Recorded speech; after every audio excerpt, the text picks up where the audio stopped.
Al Rotz. I'm an agricultural engineer with USDA Agricultural Research Service at University Park, Pennsylvania. And what I'm going to be talking about today is a little project that we've done over the past year, looking at whole farm assessment of nutrient extraction technologies. We're developing a model that takes a better look at this. Co-authors are colleagues of mine, and they include Clint Church, who's the mastermind, I guess, behind the MAFEX system. And he had a talk yesterday on that. Well, as the theme of this conference goes, and we all know, manure is a beneficial resource. It has value for the nutrients, but even more now as we look at the soil health and organic matter, carbon sequestration.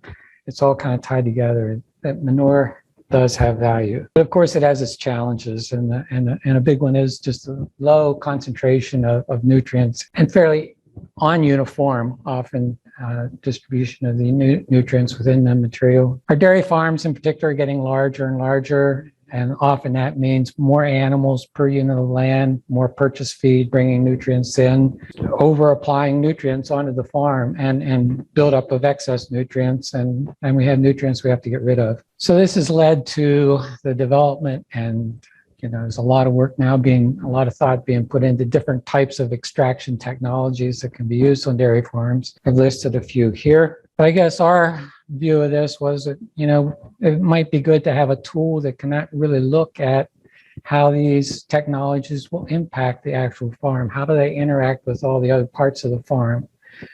And ultimately, what are the production costs, and the impact on profitability, farm nutrient losses, the resources, particularly fertilizer, that have to be brought in conjunction with the use of the technologies and that sort of thing. And we also wanted to look at some life cycle impacts. Greenhouse gases, of course, is a big one that gets a lot of interest now. And fossil energy use was another one that we looked at. So our objective in this particular study was to perform a comprehensive assessment of phosphorus extraction, in particular from dairy manure. And we were using a decanter centrifuge for this particular study. We're kind of using this as an example of how we could implement this type of technology in the model and do a whole farm assessment. So the model we're using is the integrated farm system model.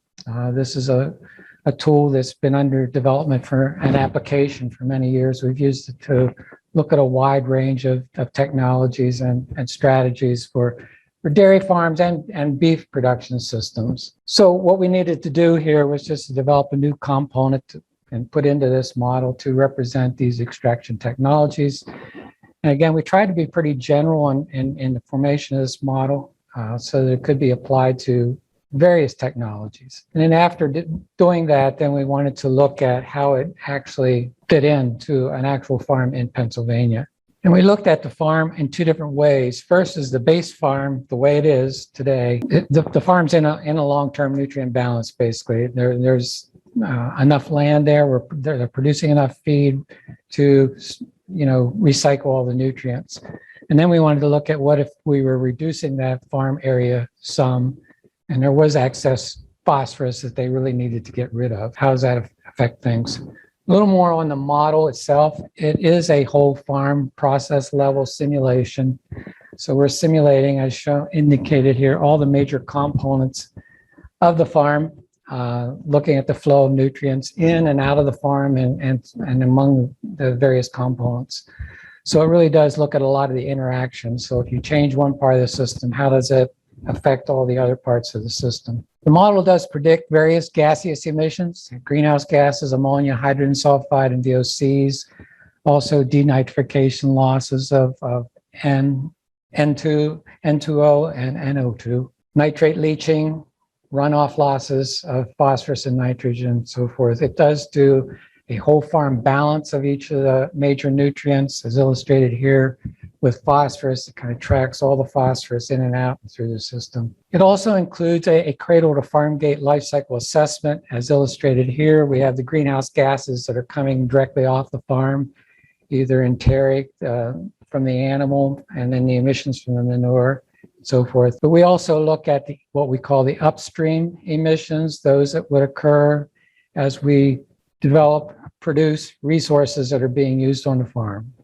fuel, electricity, fertilizer, and that sort of thing. So that's where we get the cradle to farm gate. Everything that goes up to the point where that milk leaves the farm is accounted for. As far as the extraction component, then the technology can be used to extract or export whatever the user defines as coming out, okay? So it can be any combination of nitrogen, phosphorus, and potassium. Again, we're trying to be kind of general in the way we set it up so it could represent a wide variety of applications. And by entering the initial costs and labor prices and fuel, electricity price, so forth, it does do an economic analysis to look at the effect on costs of the farm. And then, of course, it looks at all the interactions. As you change the nutrient cycling, how does that affect crop production and various environmental impacts of the farm? So the base farm that we're working with here is an actual farm, or where it's representing an actual farm in Pennsylvania.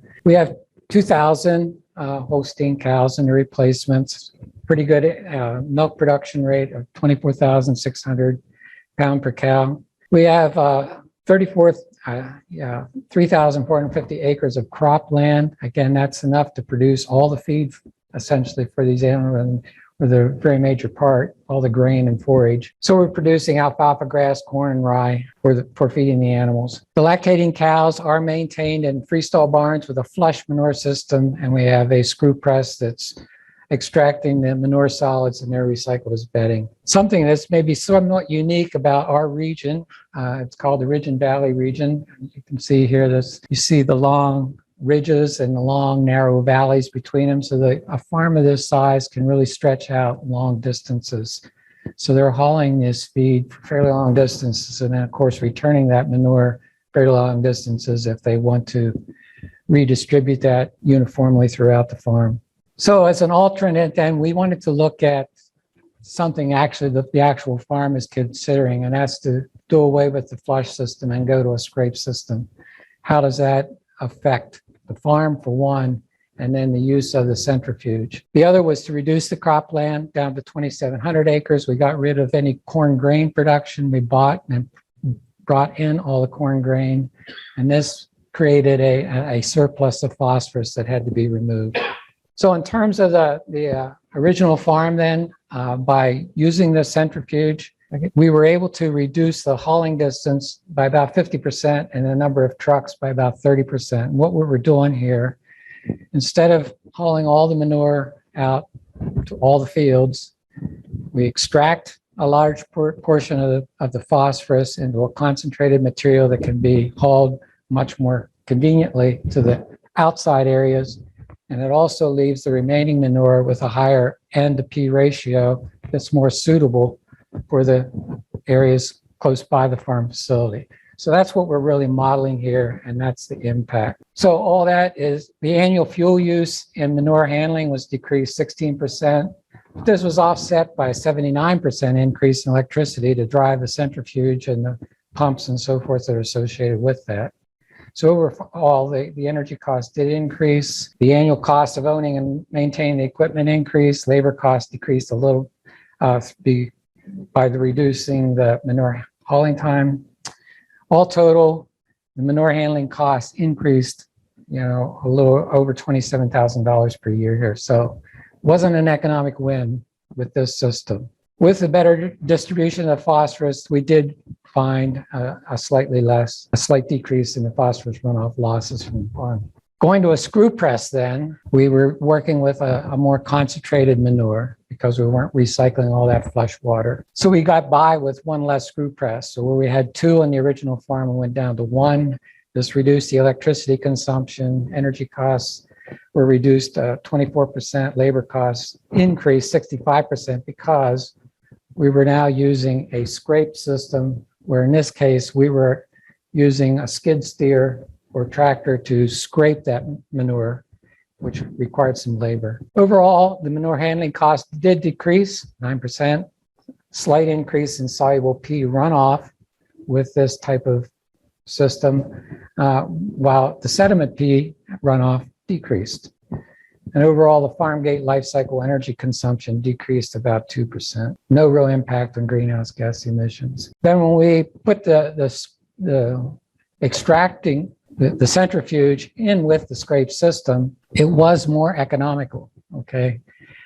We were able to get more efficient extraction of the phosphorus for one, and then we greatly reduced the volume of material that had to go through the centrifuge. So electricity use increased and fuel consumption decreased as compared to without the centrifuge. A little effect really on the environment, other than there was a 2% increase in the farm gate intensity of fossil energy use, which kind of offset what we just saw that they saved by going to a scrape system.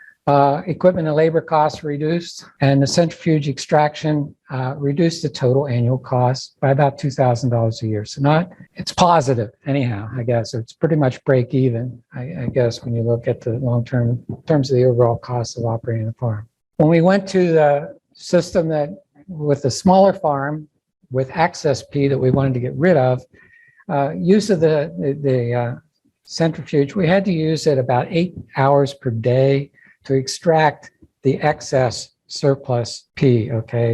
In this case, the model calculated that there was around 16,500 pounds of P that had to be removed from the farming system to maintain a long-term balance. So operating at 8 hours per day increased the equipment and electric energy costs with some small increases in facility and labor costs to maintain the equipment.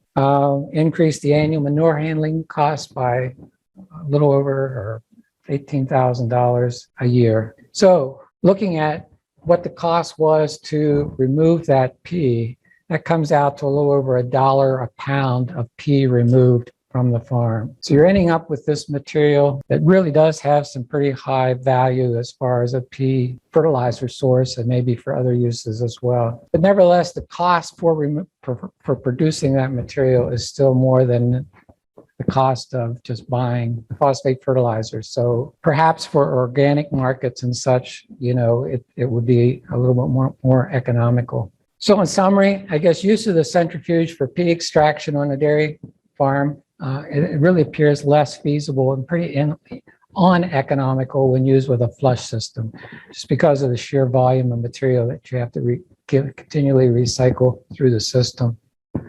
But with a scrape manure system, the increased extraction costs may be more than offset by the reduced transport costs. When we're looking at these large farms where we have to haul it for long distances, as we saw, it was economical to extract the P. By extracting a significant portion of the P from the manure, you do end up with a better N to P ratio in the remaining manure. Again, it could be used close by where you have this more concentrated P that can be transported longer distances more efficiently and more cost effectively. So if you have excess phosphorus to get off the farm, the centrifuge provides a material with a high P concentration that can be exported for other uses. But the cost of producing that P, if you're comparing it particularly to fertilizer, it's not necessarily a win. But I mean, again, there's the organic market, and there's also more nutrients left in this than just the phosphorus too that we haven't really properly accounted for. So it does have more value than just the phosphorus itself. And of course, a cost that's really hard to put a value on is the long-term potential impact, I guess, on eutrophication.